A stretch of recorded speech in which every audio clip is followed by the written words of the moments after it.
একটুর জন্য জানে বেঁচেছি। Good morning guys. আজকে কিন্তু গুড মর্নিংটা এত তাড়াতাড়ি হয়েছে কি আর বলবো।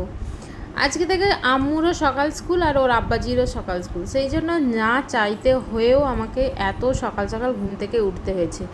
এই লাস্ট কবে এত সকালে উঠেছিলাম আমার বোধহয় মনেই নেই।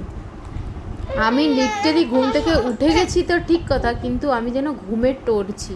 কিছু করার নেই, বরের স্কুল ব্যাগ রেডি করতে হবে। যাই হোক, সমস্ত কিছু রেডি করে দেওয়ার পর আমার বর কিন্তু স্কুল চলে যাচ্ছে। যেহেতু বর অনেকটা রাস্তা যাবে ওই জন্য তাড়াতাড়ি চলে যাচ্ছে। বর রেডি হয়ে চলে গেছে। এইবার আমি কিন্তু আম্মুকে তুলব।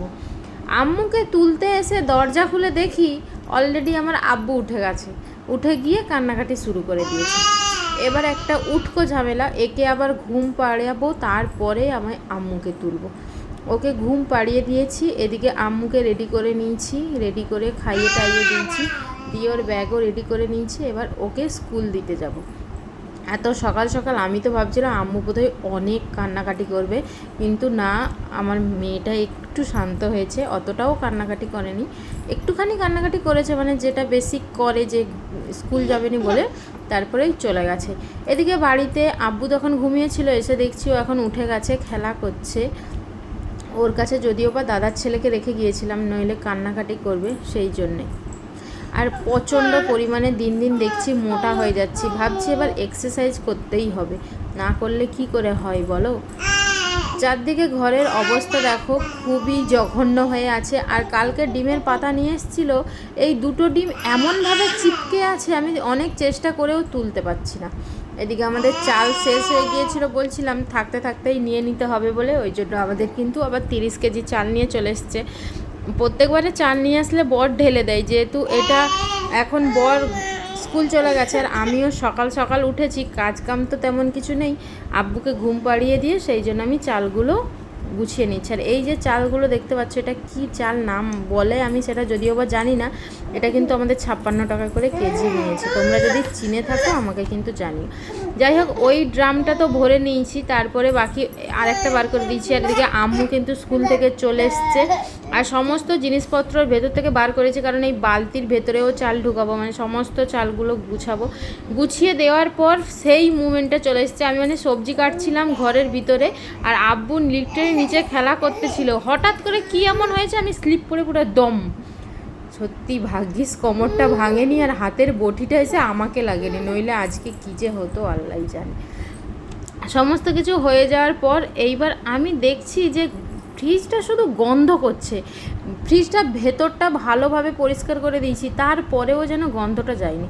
ওই জন্য আমি পেছনের দিকটাকে খুলেছি, দেখছি এত বিচ্ছিরি গন্ধ করছে গাইস, কি বলবো। আমি তো জাস্ট বমি উঠে আসছিল সেই মুহূর্তে, মানে নিজেকে চেপে রেখেছি।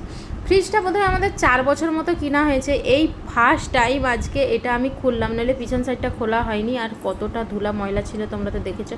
আমি ভালোভাবে পরিষ্কার করে নিয়েছি, মানে যতটা আমার দ্বারাই সম্ভব হয়েছে। আর ওই ট্রেটাকে খুলে ধুয়ে নিয়ে আবার পরিয়ে দিয়েছি, এরপরে আবার ফ্রিজটা লাগিয়ে দিয়েছি। আর চারদিকে ঘরটা দেখো, আমি পুরো ঘর পরিষ্কার করেছি।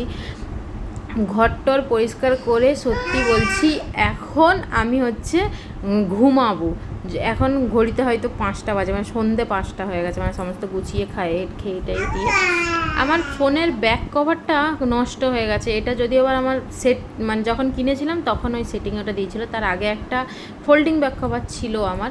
এরপরে আমি কি ব্যাক কভার নেবো খুঁজে পাইনি। দাদার ছেলেকে বলেছিলাম যে এই ব্যাক কভারটা নিয়ে এসছে, দেউলিয়া গিয়েছিল, 100 টাকা নিয়েছে। তোমাদের ওখানে কীরকম কী রেট আমাকে কিন্তু জানিও।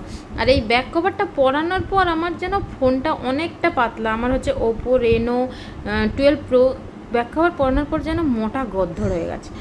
রাত্রেবেলা ডিনারে এই কয়েকদিন ধরে দেখছি আম্মুর খুব পছন্দ হচ্ছে আলু ডিম মোলা, কেন জানি বুঝতে পারছি না।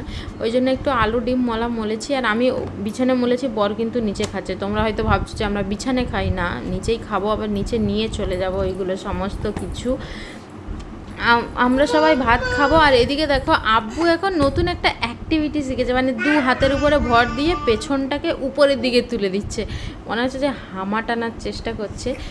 আমি ভিডিওতে দেখলাম ফেসবুকে যে আব্বুর থেকে ছোট হামা টানতে পেরে গেছে। আর আমার ছেলে এই 13 তারিখ আসলে ও হচ্ছে 8 মান্থ কমপ্লিট করবে, ও তো এখনও হামা টানতে পারে না, মানে মাঝে মধ্যে আবার সাপোর্ট নিয়ে বসতেও পারে না, উল্টে যায়।